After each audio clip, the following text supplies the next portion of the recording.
We're, of course, going to start before football with football, as we had a double dose of NBC soccer. Oak Harbor visiting Maumee, and girls, well, they just want to have fun first. So the Rockets launch into action early. Effie Schulte centers it towards Kendall Gaines. She has a wide open look for Lauren Lewo, reaches to make the save. We're scoreless at the break. Second half action now. Avery Mikolas directs traffic, sends it to the middle. Kennedy Slates runs onto it, and perfect arching ball into the back of the net. Oak Harbor is on the board first, but the Panthers are on the prowl. Corner kick goes right to Charlie Bischoff. She slides and sends it home. That beautiful goal ties it up 1-1. Under a minute now to play, and Schulte, well, she wants one more shot, putting some full power on this strike, but it's just high. So the final whistle will sound shortly after that, this game ending in a 1-1 draw. We started off really slow, and basically at halftime we just said that we need to pick it up and apply what we learned in practice and how we need to communicate better. And I think that we came out a lot better in the second half after that. I was looking for the ball to be placed right in the middle on the corner kick, and she did it, and I just went for it. The Maumee boys are atop the NBC, and this guy is ascending the mountain of Ohio's all-time scorers. Blake Wagener enters on the cusp of 100 goals. Scoreless in the 11th minute against Oak Harbor. Corner kick finds Wagener, and he finds the back of the net. Goal number 99 puts the Panthers up 1-0.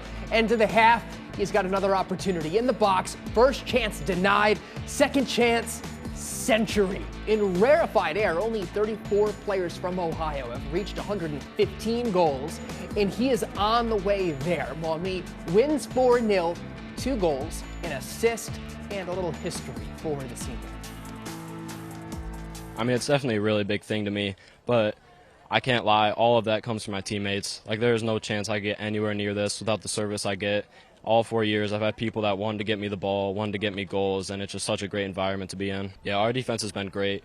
I think that Braden St. Holtz is one of the best defenders in the district. He is heavily underappreciated all 4 years. He's been such a great player. And then we play Jackson Greenlease in the back. He's very solid. And then we have like 3 or 4 outside backs that rotate in, and they all just put in the work. It's really solid. They all give their best effort every single game. Brandon Lowe and Francis Stevens do that as well. They were on the call tonight at Maumee. Well, anytime you get the varsity doubleheader, it's always a good time to see the girls and the boys battle throughout the night. And really, game one in the girls' game, it was a textbook match, back and forth. You were tied 0-0 at halftime, and eventually you go on to tie 1-1. But that game was played exactly the way it should have been, and it was clinical soccer. Well, again, I mean, I think the biggest part about it was both teams were very evenly matched. At one point, you probably thought Oak Harbor had a little bit more athleticism. They were able to cover the ground really well. I really like how they put the ball on the deck. They moved it through the lines, did some really good stuff. But again, that Maumee team had a lot of resiliency. They were really, really solid at the back. The goalkeeping was spectacular. And I think Coach McNutt had to make some adjustments to kind of really press the issue in that second half, and they definitely did.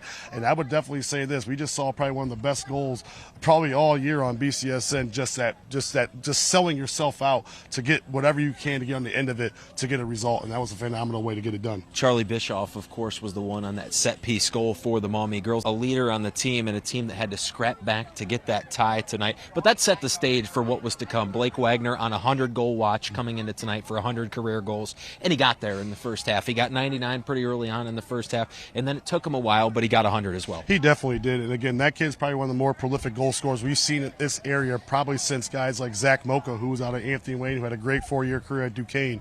We can even go back to Kevin Heilman, who's still at the Naval Academy doing some really good stuff, and even Dan Bryan back in my day over at Ottawa Hills playing, right? So again, those two guys, Kevin Heilman, Dan Bryan, they're all in the top 34 for scoring over 115 goals.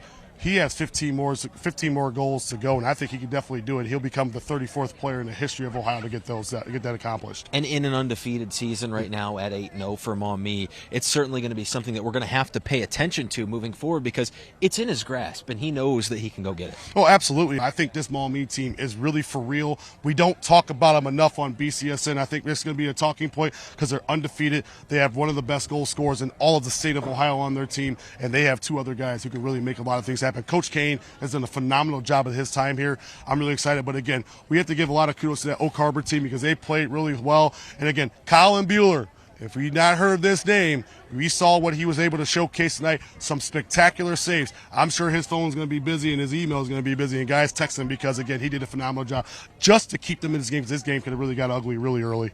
Maumee advances to 8-0 in the season. They've got the radar locked. Hopefully 9-0 next.